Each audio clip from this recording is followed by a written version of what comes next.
প্লাজায় ঘটনাটি। পুলিশ প্লাজায় একটা গণ লুটপাট হয়েছে, এখানে আমরা তো জানি টনি এরকম একটা নাম। এই জিনিসগুলো ফেরত দেওয়ার জন্য যখন তারা কাজ করছিল সেই সময় কিছু ভিডিও ফুটেজ লিক হয়, সেই মানে ভিডিও ফুটেজ তৈরি হয়। সেই ভিডিও ফুটেজগুলোকে এখন ভিন্ন খাতে প্রবাহিত করার জন্য চোর, বাটপার বা ইত্যাদি এগুলো বলে যদি অপমান করার চেষ্টা করে, আমার কাছে মনে হয় যে এটা তার আসলে বিকৃত মানসিকতার পরিচয়। তাছাড়া ঘটনাটি একটা গণ লুটপাট হয়েছে, এখানে আমরা তো জানি অনেকগুলো প্রতিষ্ঠানে অনেকগুলো দোকান এখানে হয়েছে।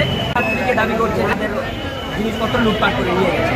কিন্তু যেটি আপনি ইতিমধ্যে নিজে বলেছেন এবং আমরা যে সকলেই জানি যে সে সময় দুর্বৃত্তরা হামলা করে এই যে লুটপাট চালাচ্ছিল এবং শিক্ষার্থীরা কিন্তু তাদেরকে প্রতিরোধ করার চেষ্টা করে এবং তার ফলশ্রুতিতে যখন এই লুটপাটকারীরা, এই দুষ্কৃতিকারীরা যখন পালিয়ে যায়, তাদের লুটপাটকৃত জিনিসপত্রগুলো রাস্তায় ফেলে, তখন এই শিক্ষার্থীরা এই জিনিসগুলোকে উড়িয়ে নিয়ে এক জায়গায় বসাচ্ছিল যেন এই মার্কেট কর্তৃপক্ষ বা এই দোকানদারদেরকে যেন জিনিসগুলো ফেরত দেওয়া যায়।